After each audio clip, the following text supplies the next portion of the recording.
වහන්සේලාට කුරුක්කල්තුමාගේ මවුලවිතුමාගේ අවසරයි. ඒ වගේම වේදිකාවේ ඉන්න සමාජවාදී තරුණ සංඝගේ ජාතික සංවිධායක එරංග ගුණසේකර සහෝදරයා ඇතුළු වේදිකාවේ සියලු දෙනාගේම සහභාගී වෙලා ඉන්න සහෝදරවරු සහෝදරියන් සියලු දෙනාගේම අවසරයි. අපි කවුරුත් දන්නවා 1983 කළු ජූලියේ අපේ රටේ ඉතිහාසයේ විශේෂයෙන් ගත්තොත් ගෙවුණු 7 වර්ෂයේ සිදු වූ ඉතාමත් මිලේච්ඡ කළු සිදුවීම බව. හැබැයි ඒ වගේම අපි තේරුම් ගන්න ඕන එය හුදු අහම්බයක් ලෙස පැන නැගුණක් නොවේ. එය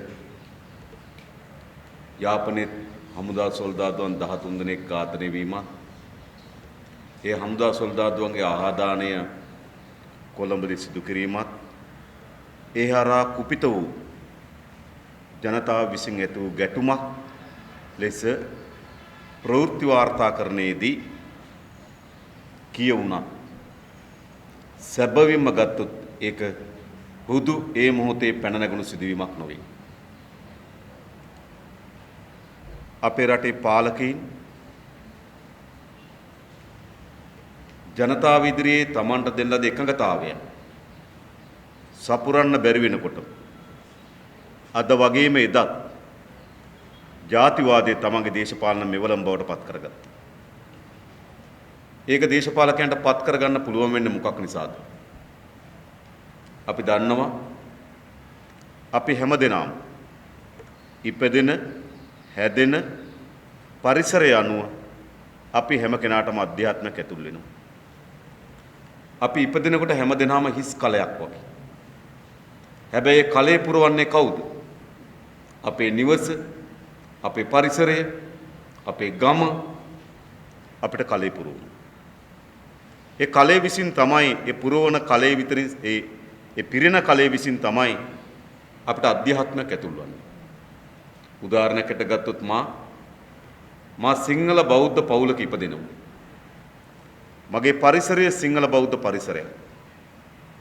මට හොඳ නරක කියලා දෙන්නේ ජාතක කතා. මට ධෛර්යය ගැන කියලා දෙන්නේ ජාතක කතාව. මට වැඩිහිටියන්ට සැලකීම් ගැන කියලා දෙන්නේ ජාතක කතාව. අපේ ගමේ තියෙන ලොකුම උත්සවය වෙසක් උත්සවය. අපේ ගමේ අපිට උතුම්ම කෙනා අපේ පන්සලේ හාමුදුරුවෝ. ඒ නිසා මොකද්ද සිද්ධ වෙන්නේ? මම හැදෙන වැඩෙන පරිසරය විසින් මට අධ්‍යාත්මයක් ඇතුල් වෙනවා. ඒ මාගේ සිංහල බෞද්ධ අධ්‍යාත්මය. ඒ වගේම තමයි මුස්ලිම් ඉස්ලාම් පවුලක ඉපදෙන කෙනාට ඔහුට හොඳ නරක කියලා දෙන්නේ අල් කුරානේ. ඉපදුණු දවසේ සිට මරණයට යන තෙක් ජීවිතයේ වැදගත්ම චර්යාවන්ට අනුශාසන ලබා දෙන්නේ අල් කුරානේ.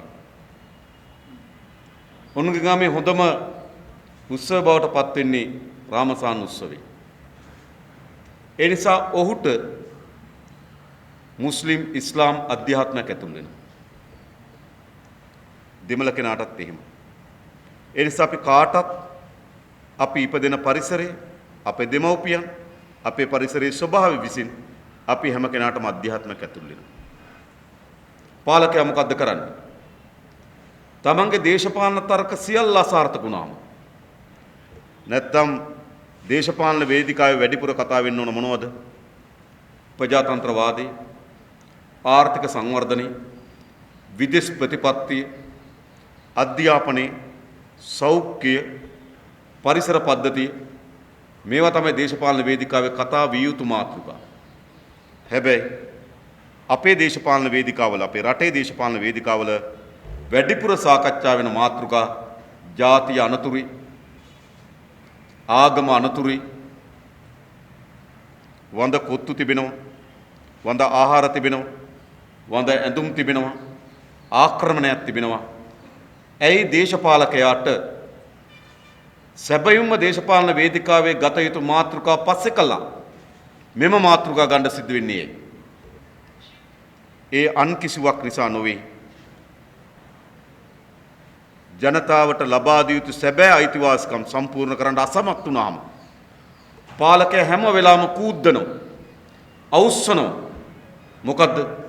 තමගේ ජාතිය තමගේ ආගම පිළිබඳ තිබෙන අධ්‍යාත්මික බැඳීම අවුස්සනවා. ඒ අධ්‍යාත්මික බැඳීම ඇතුලේ ප්‍රජාතන්ත්‍රවාදී අධ්‍යාපනය, සෞඛ්‍ය, දූෂිතභාවය, පරිසර පද්ධතිය, විදේශ ප්‍රතිපත්තිය ඒ සියල්ල අර ඇවිස්සල තුල යටපතුලේ සාකච්ඡා බවට පත් වෙනවා. උඩ වේදිකාවට ගේනවා අර සටන් පාඨ. මේක කාලාන්තරයක් මුළුල්ලේ අපේ රටේ සිදු වුණා. විශේෂයෙන්ම අපේ රටේ සිංහල දෙමළ මුස්ලිම් ජනයා අතර ජාතික සමගිය ගොඩනැගීම පිළිබඳ අපිට අවස්ථා ගණනාවක් තිබුණා. එකක් බ්‍රිතාන්‍ය අධිරාජ්‍යවාදීන් අපේ රට යටපත් කරගත්තට පස්සේ ඔවුන් 1833 කෝල්බුක් කැමරන් ප්‍රතිසංස්කරණය හරහා ධනවාදී අර්ථක්‍රමයක් අපේ රටේ ස්ථාපිත කරනකොට මෙය අවසන් කරගත හැකිව තිබුණා. හැබැයි ඔවුනුත් අපි තුල තිබෙන බෙදීම් උපයෝග කරගත්ත ඔවුන්ගේ පාලනයට. අනතුරු අපිට අවස්ථාවක් තිබුණා බ්‍රිතාන්‍ය අධිරාජ්‍යවාදීන්ට එරෙහිව අපේ අරගලය සිංහල දෙමළ මුස්ලිම් ජාතික නායකත්වය කරා අපිට ඉදිරියට ගෙන ආ යුතු තිබුණා. හැබැයි අපේ රටේ එවැනි සමගි සම්පන්න නිදහස් සටනක් තිබුණේ නැහැ. එවැනි නිදහස් සටනක් තිබුණා නම් අපි අතර සමගිය අපිට නිර්මාණය කර ගැනීමේ හැකියාව තිබුණා. ඊට පස්සේ අපිට අවස්ථාවක් ආවා 1948 බ්‍රිතාන්‍ය අධිරාජ්‍යවාදීන් ගිහිල්ලා ස්වදේශිකයන්ට පාලනය බාර දුන්නාට පසුව ස්වදේශිකයන්ගේ පාලනය විසින් සිංහල දෙමළ මුස්ලිම් ජනයා අතර සමගියක් නිර්මාණය කරගත හැකිව තිබුණා. හැබැයි ඉතිහාසයේ හැම අවස්ථාවකම අපි මඟ අර තිබෙනවා. විශේෂම 48න් පසු අපි අවස්ථාව මඟ අරනවා වෙනුවට අපේ රටේ පාලකයන්ගේ පැවැත්ම බවට පත් වුණා විටින් විට මේ ජාතිවාදය විශ්සීම. එය අන් කවරක්වත් නොවේ විටක තමන්ගේ දේශපාලන බලය ලබා ගැනීම වෙනුවෙන් විටක තමන්ගේ දේශපාලන බලය ආරක්ෂා කර ගැනීම වෙනුවෙන් විටක අනිත් පාලන බිඳ වැටීම වෙනුවෙන් මෙම ජාතිවාදී උපයෝග කරගත්තා. ඒ උතුරේද දකුණේද නැගෙනහිරද ભેදකින් තොරව මේ ජාතිවාදී ඉදිරියට ආවා. අන්නේ ජාතිවාදයේ ආපු ගමන් මගේ තර්කානුකූල ප්‍රතිඵලය තමයි 1983 කළු ජූලිය.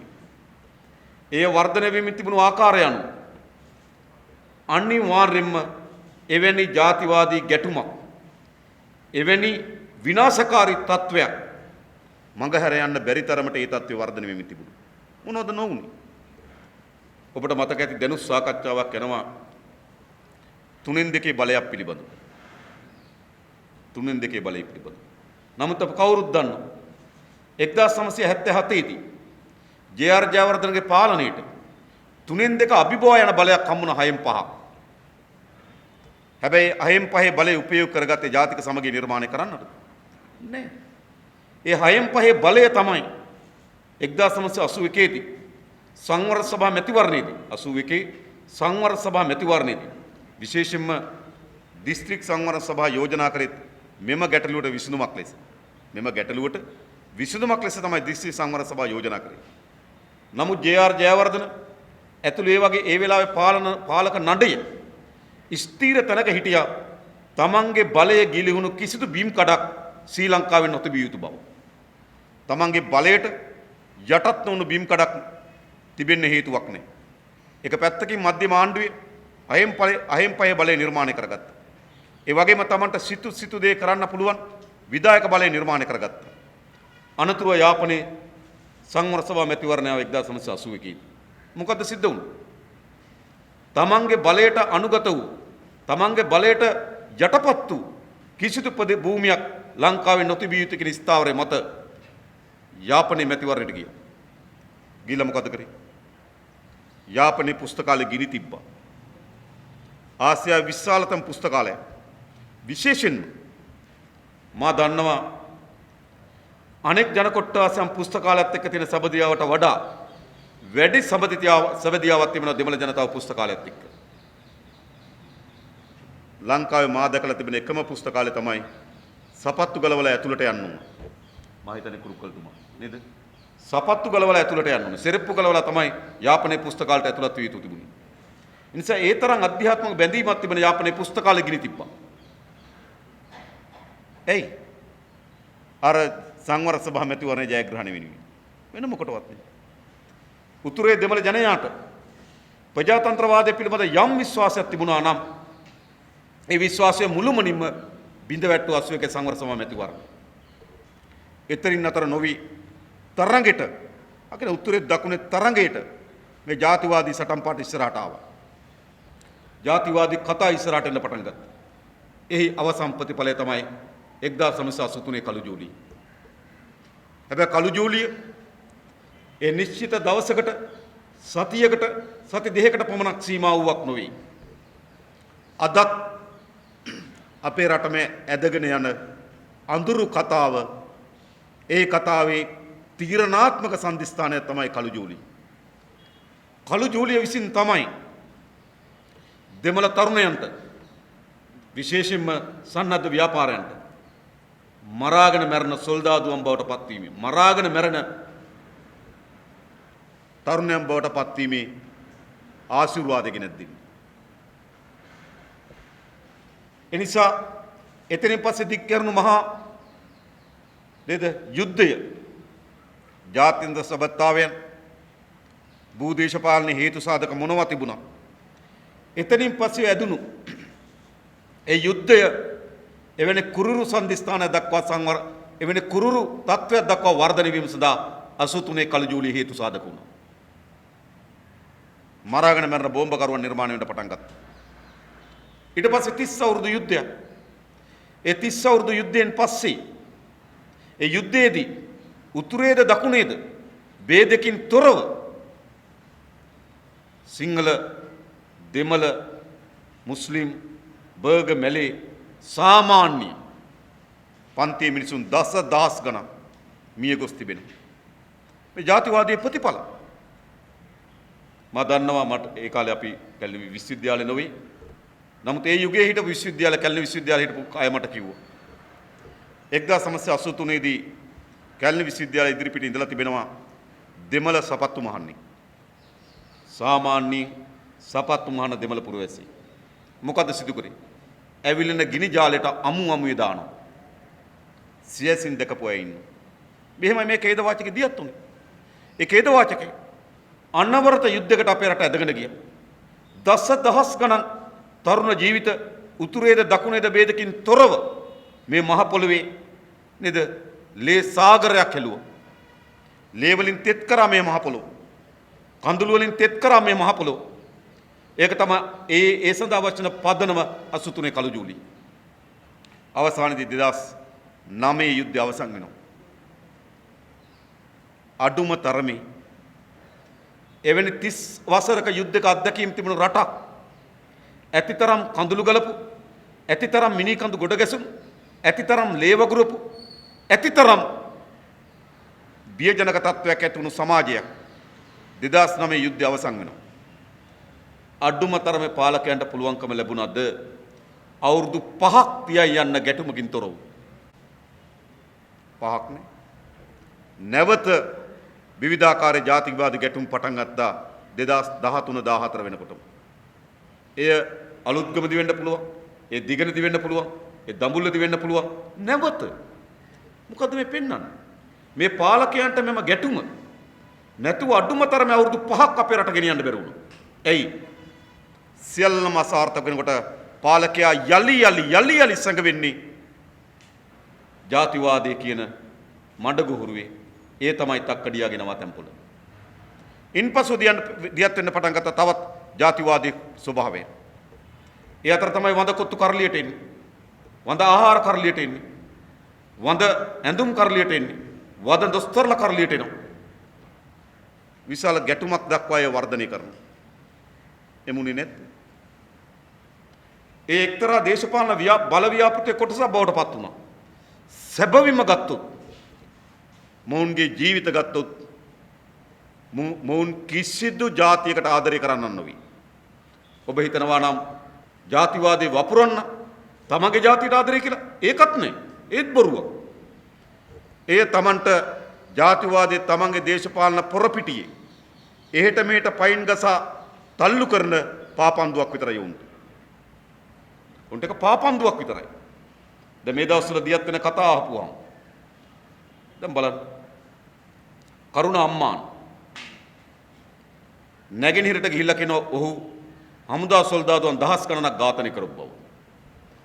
මා හිතන්නේ මෙතන කාගෙන් ඇහුවත් කරුණ අම්මන් හමුදා සොල්දාදුවන් ඝාතනය කරාද කියලා මම කියන්නේ ඒක කාටවත් අලුත් ප්‍රවෘත්තියක් නෙවෙයි. අලුත් ප්‍රවෘත්තියක් නෙවෙයි. ඔහු LTD සංවිධානයේ නැගෙනහිර සන්නද්ධාංශයේ නායකයා නම් LTD සංවිධානය සහ හමුදාව අතර ගැටුමක් තිබුණා නම් ඔහු හමුදාව ඝාතනය කොට තිබෙනවා. එය අලුත් ප්‍රවෘත්තියක් නෙවෙයි. හැබැයි ඒකේ ප්‍රවෘත්තිය වෙන්නේ මොකක්ද? Taman නැගෙනහිර පළාතේ ජනතාව ආමන්ත්‍රණය කරලා කියනවා. එක රාත්‍රියකදී අලිමංකඩදී හමුදා සොල්දාදුව 2000 3000 ඝාතනය කළ බවත් කිලිනොච්චියේදී තවත් දහස් ගණනක් ඝාතනය කළ බවත් ඒ නිසා නැගෙනහිර ජනතාවගේ ඡන්දෙ දෙන්න කියලා. එතනයි ප්‍රශ්නේ තිබෙන්නේ. ඔහු නැගෙනහිර ජනතාව ආමන්ත්‍රණය කළ මොකද්ද කියන්නේ? හමුදාවේ ඝාතනය කරපු මට ඕගොල්ලෝ ඡන්දෙ දෙන්න. මට කියන කරුණට හොඳයි. හරි. ඡන්දෙ දෙන්න. ඒකනේ කියන්නේ. ඒතර ඔහුගේ ක්‍රියාදාමයේ වීරත්වයට ගේනවා. මොකක් වෙනුවෙන්ද? දෙමළ ජනතාවගේ ඡන්ද ගැනීම වෙනුවෙන්. ඒ කඳවුරේම අනිත් පක්ෂය නේද? දකුණේදී මොකද්ද කියන්නේ? දෙමළ LTT සංවිධානය ඝාතනය කරපු වීරත්වය හුවා දක්වමින් ඔවුන් කියන ඌට ඡන්ද දෙන්න කියලා. මේ එකම කඳවුරක කණ්ඩායම් දෙකක් නැගෙනහිරදී හමුදා සොල්දාදුවන් ඝාතනය කරා කියලා දෙමළ ඡන්ද ඉල්ලන ගමන් දකුණේදී දෙමළ කොටි සංවිධානය ඝාතනය කරා කියලා සිංහල ඡන්ද ඉල්ලනවා. ඒ කියන්නේ ඔවුන් කුමන ජාතියටද ආදරය කරන්නේ? බලය කියන ජාතියට විතරයි. උඩ බලය වෙනුවෙන් ඔවුන් නේද කරනවා. මේකද ඔයගොල්ලෝ ජොන්ස්ටන්ගේ කතාව ඇහුණා. මහින්ද රාජපක්ෂ මහත්මයා තියාගෙන ඔහු කියනවා. හාජියාර් විසින් ඔහුට ජනා අගමැතිතුමාට ඒ කියන්නේ මහින්ද රාජපක්ෂ මහත්මයාට සතියකට 3 පාරක් බිරියානි වන බවත් ඒ බිරියානි හොට තනියම කන්න බැරි නිසා ජොන්ස්ටන්ට එන්න කියන බවත්. කමක් නැහැ හොඳයි. හැබැයි එහෙම කියන මහින්ද මොකද්ද කරන්නේ? තමන්ගේ ගෝලපාලයන් හරහා දකුණේ කියනවා සාමාන්‍ය මිනිස්සුන්ට කියන මුස්ලිම් කඩේ කොත්තුව කන්න එපා කියලා. ඉතින් මුස්ලිම් කණ්ඩේ කොත්තුව කන්න එපා කියන නායකයා දවස් සතියට 3 පාරක් බිරියානි කනවා. මේ දෙබිඩිත්වේ නෙමෙයිද? ඒ වගේම කියනවා ඔහු මහින්ද රාජපක්ෂ මහත්මයාගේ පාලන කාලය ඇතුළත පල්ලි 200ක් ගොඩන ඉස්ලාම් පල්ලි 200ක් ගොඩනගපු බව. ඔහු එතන පල්ලි ගොඩනගපු බව කියන ගම සිංහල ගම්මාන වලට අවිලා කියනවා බලන්නකො හැමතැනම පල්ලි මුස්ලිම් අය පල්ලි හදන එකම වැඩි. මොකද්ද මේ දෙබිඩි පාලකයා මතක තබා ගන්න. ඔවුන් කිසිදු ජාතියකට හෝ ආගමකට ගරු කරන්නන් හෝ ආදරය කරන්නන් නෙවෙයි. ඔවුන් හැම වෙලාවෙම ජාතිය සහ ආගම තමගේ පටු බල වමනාව වෙනුවෙන් උපයෝග කරගන්න. ඒ නිසා අපේ රටේ ජාතිවාදී කියන තවදුරටත් අපේ කුරුක්කල්තුමා කිව්වා එතුමාගේ කුඩා කාලයේදී එතුමාගේ ළමා කාලයේදී සිංහල දෙමළ මුස්ලිම් අය එකට හිටපු ඇටි. හැබැයි පුරවැසියන් ජාතිවාදී නොවේ. හැබැයි පාලකයන් තමන්ගේ දේශපාලන ජාතිවාදී බවට පත් කරගත්තා. ඒ නිසා තවදුරටත් අපේ රටේ තිබෙන්නේ හුදු ජනතාව තුලින් පැන නගින ජාතිවාදී අදහස් නෙමෙයි. අද අපේ රටේ තිබෙන්නේ මොකක්ද? දේශපාලන ජාතිවාදය. ජාතිවාදී දේශපාලනය. එහෙනම් මේ පරාජයටපත් කළ හැකි කෙසේද? මේ පරාජයටපත් කළ හැකි වන්නේ යාළුයි අපි යාළුයි කියලා වේදිකාවට නැගීමෙන් නොවේ. මේ පරාජයටපත් කළ හැකි වන්නේ වාක්‍ය තුලින් අපි සියලු දෙනාට අප ගරු කරනවායි කියලා ප්‍රකාශ කිරීමෙන් නොවේ. ජාතිවාදී දේශපාලනයක් නම් දේශපාලන ජාතිවාදයක් නම් අපි ඉදිරිපිට තිබෙන්නේ. එය පරාජයටපත් කළ හැකි වන්නේ ජාතිවාදී නොවන දේශපාලනකින් පමණක්මයි. වෙන මොකක්ද? වෙන අතරමැදි මෙතන තැනක් නැහැ. ජාතිවාදී දේශපාලනයක් නම් ඒට රේව කඳුරු බවට පත් විය යුතු වන්නේ ජාතිවාදයට එරෙහි දේශපාලනය. ඒ නිසා මොනතරම් මොන ජන කොට්ටාස ඇතුලේ ජාතිවාදයේ ජනප්‍රිය දේශපාලනය වුණාට සිංහල ජනතාව ඇතුලේ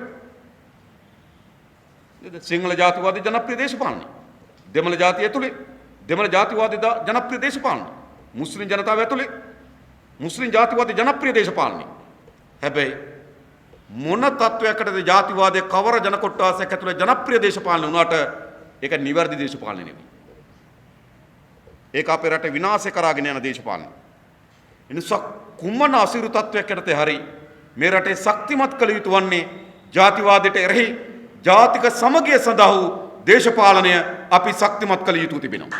මා හිතනවා සමාජවාදී තරුණ සංගමී දීර්ඝ කාලයක් මේ වෙනුවෙන් වැඩ කරමින් තිබෙනවා. දේශපාලන ව්‍යාපාරයකට අපි වැඩ කරමින් තිබෙනවා. හැබැයි තාමත් සතුරා බලවත්. හොඳින් තේරුම් ගන්න. තාමත් සතුරා බලවත්. තාමත් ඕනෑම මැතිවරණයකට ඕනෑම සිදුවීමකට ජාතිවාදී අර්ථකථනය කරා ඒ සිදුවීම යටපත් කරන්න පුළුවන්. කුරුණෑගල පෞරාණික උරුමයන් විනාශ කිරීම පිළිබඳ ප්‍රශ්නය යටපත් කරන්න හදන්නේ කොහොමද? එම රජ්ජුරුව මුස්ලිම් කාන්තාවක් බැඳ සිටි කෙනෙක් කියන. ඒ උත්සාහ කරන්නේ මොකද්ද? පෞරාණික උරුමය විනාශ කරනකොට. ඒ තමයි ප්‍රශ්නය. හැබැයි ප්‍රශ්න යටපත් කිරීම සඳහා උත්සාහ කරනවා රජ්ජුරුව බැඳ හිටියේ මුස්ලිම් කාන්තාවක් නේ කියලා. ඒ කියන්නේ මොකක්ද? පාලක හැම වෙලාවම උත්සාහ කරනවා. පැන නගින හැම ප්‍රශ්නයක්ම පැන නගින සෑම සිදුවීමක්ම ඔවුන් ජාතිවාදයේ කියන තිරයෙන් වසා දැමීම සඳහා ප්‍රයත්නයක් දරනවා. ඒ නිසා තාමත් මේ ශේත්‍රයේදී සතුරා බලවත් අපට වඩා. ඒ නිසා මා හිතනවා අපි හැමදෙනාම එක්සිත්ව එක තැනක ඉඳගෙන මේ ජාතිවාදයට එරෙහිව ජාතික සමගිය සඳහා වූ දේශපාලනය සමාජගත කරන්න උත්සාහ කරනවා නම් සමාජගත කිරීමෙන් වැඩ කරනවා නම් සහතික වශයෙන් ජයග්‍රහණය කරන්නේ ඇත්ත මිසක්කා බොරුව නෙවෙයි. ඒ නිසා අපිට මේ ඇත්ත ජයග්‍රහණය කළ හැකි මේ සමාජය තුල. ඒ වෙනුවෙන් සමාජවාදී තරුණ සංගමේ ගනු ලබන කාර්යභාරයන්ට නේද කරනු ලබන ක්‍රියාදාමයන්ට එහි වැඩපිළිවෙලට අපි අපේ පැත්තෙන් උපරිම දායකත්වය සහ නේද සුභාසිංසන පිරිනමින් මම නතර වෙනවා. බොහොම ස්තුතියි හැම දිනාටම ජය වේවා කියලා ප්‍රාර්ථනා කරනවා.